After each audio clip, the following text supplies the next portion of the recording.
Brilliance Audio presents Dealing Double by Tamra Baumann, performed by Emily Durante.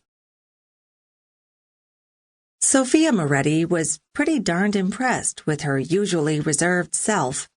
While on the run, and in just under 30 hours, she'd evaded trained assassins, driven without a bodyguard for the first time, and had managed to make it from D.C. to New Mexico without stopping, except for the essentials. A new record, according to her burner cell phone. Her main cell, the one tracked by her mobster father, was probably still riding around under the back seat of the cab where she'd purposely left it in D.C.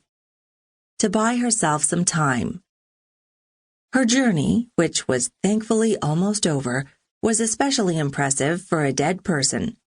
Sophia Moretti had died in a car accident when she was just 16, as far as the rest of the world knew. Faking her death had been the only way to keep herself safe from the people who had killed her mother and brother 12 years earlier. Her father had a lot of enemies. Before her faked death, getting shipped off to Europe at 10 years old with a new name had kept her safe. But the charade had left her mostly alone and with an empty heart. Since then, she'd dyed her brown hair red, finished college with advanced archaeology degrees, and was now Gabby Knight, keeper of artifacts in the underbelly of a D.C. museum, living a quiet life.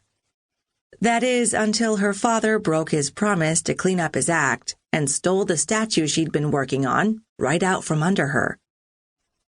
She glanced in her rearview mirror as she approached her destination and reminded herself she was done being that meek person. She was going to conjure up some of her family's famous Italian tempers and show her father that he'd finally crossed the one person who wasn't afraid of him. She needed to start living the life she'd been spared 12 years ago. As she pulled up to a secluded cabin in the woods, one with a property line that backed up to the land she needed to search, her eyes felt as dry as the desert she'd just driven through for hours. New Mexico was like landing on the moon compared with D.C. It was an odd combination of sandy deserts, looming red, orange, and purple layered cliffs, and mountain passes with pine trees and aspens reminiscent of Colorado.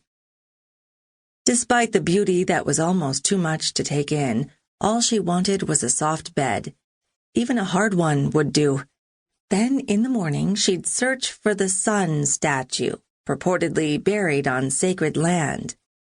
The matching father statue usually stood under guarded glass at a national museum, until a few days ago, when her father decided to make it his own, forcing her to find the sun statue before he or his hired hands did.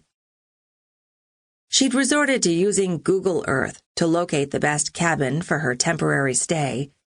She couldn't use her credit card to rent one or check into a hotel, which would expose her whereabouts. The nearest hotel to the dig site had said she could pay in cash, but she'd still need to show ID.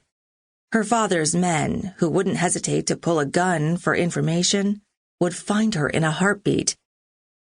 She'd reluctantly have to break into an empty cabin, especially because a snowstorm was predicted to hit later, and she'd need shelter against the February cold. Hopefully it wouldn't snow too much so she could hike across the sacred Indian land to the site where the matching statue was buried